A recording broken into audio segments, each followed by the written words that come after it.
नगर परिषद नगरपंचायत निवडणुकीसाठी अर्ज मागे घेण्याचा आजचा शेवटचा दिवस। बंडखोरांना थांबवण्याचे राजकीय पक्षांसमोर मोठे आव्हान। आज अनेक ठिकाणच्या लढतीचे चित्र स्पष्ट होणार।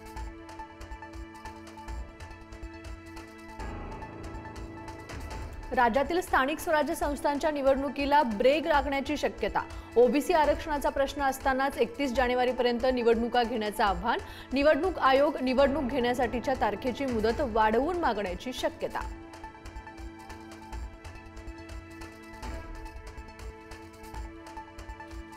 मुंबई महापालिका निवडणुकीत मवियाला एकत्र आणण्यासाठी शरद पवार मध्यस्थी करण्याची शक्यता।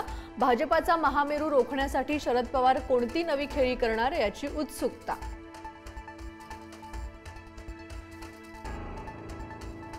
मनसेसोबत जाण्यास काँग्रेसचा विरोध कायम। द्वेषाचे राजकारण, मारहाणीची भाषा करणाऱ्यांसोबत न जाण्याची आमची भूमिका। समविचारी पक्षांना सोबत घेऊनच निवडणूक लढवणार, वर्षा गायकवाड यांचं वक्तव्य। उद्धव ठाकरे काँग्रेसला सोबत ठेवून महाविकास आघाडी कायम ठेवण्यावर ठाम। फाटाफूट झाली तर दोघांनाही तोटा होईल असं उद्धव ठाकरेंचं मत। ठाकरे दिल्ली काँग्रेसच्या हायकमांडच्या संपर्कात असल्याचीही माहिती। मनसे महाविकास आघाडीचा भाग नाही, मनसे मुंबई अध्यक्ष संदीप देशपांडे यांची माहिती। शरद पवार उद्धव ठाकरे काय बोलतात याच्याशी देणं घेणं नाही, देशपांडेंचं विधान।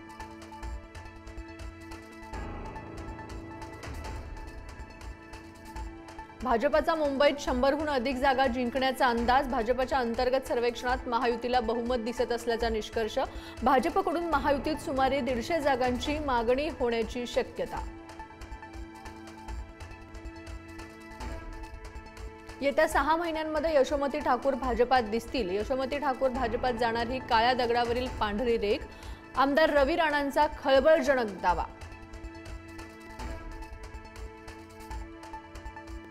चिमुकलीच्या न्यायासाठी मालेगावकर एकवटले। आंदोलकांचा न्यायालयात शिरण्याचा प्रयत्न, पोलीस आणि आंदोलकांमध्ये बाचाबाची।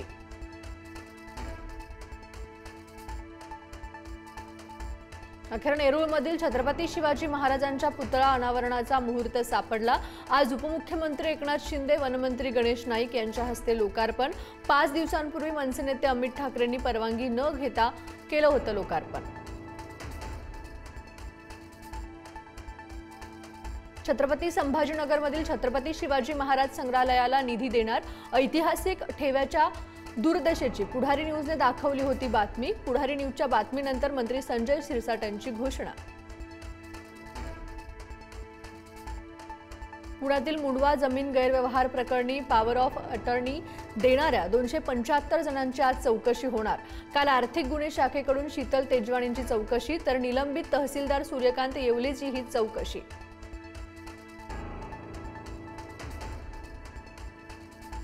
कल्याण मुलुंड लोकलमध्ये मराठी हिंदी भाषेवरून वादानंतर 19 वर्षीय अर्णव खैरे या तरुणाची आत्महत्या।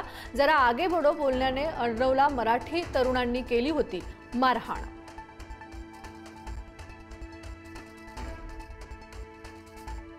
मुंबईच्या वेशीवर बिबट्याचा वावर। नवी मुंबईच्या खारघर टेकडीवर बिबट्या दिसल्याने नागरिकांमध्ये भीतीचं वातावरण।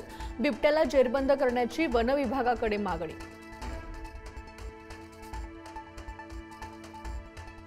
धुळ्यात दुचाकीवरून जाणाऱ्या दोघांवर बिबट्याची झडप। बिबट्याच्या हल्ल्यात दोघेही जखमी। साक्री तालुक्यातील भाडणे शिवारातील घटना।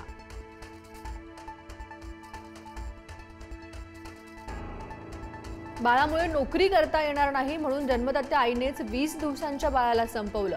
गोंदियातील डांगुर्ली येथील ही धक्कादायक घटना।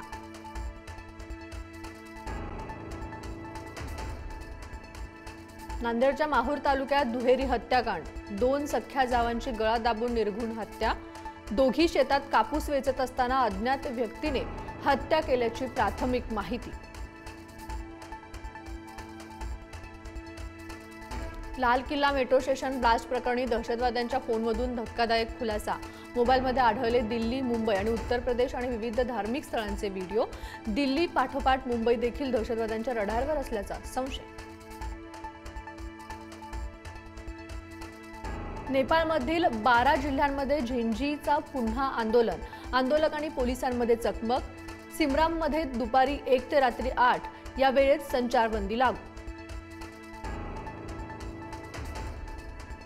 सरन्यायाधीश भूषण गवईंचा सर्वोच्च न्यायालयातील कामकाजाचा आजचा शेवटचा दिवस।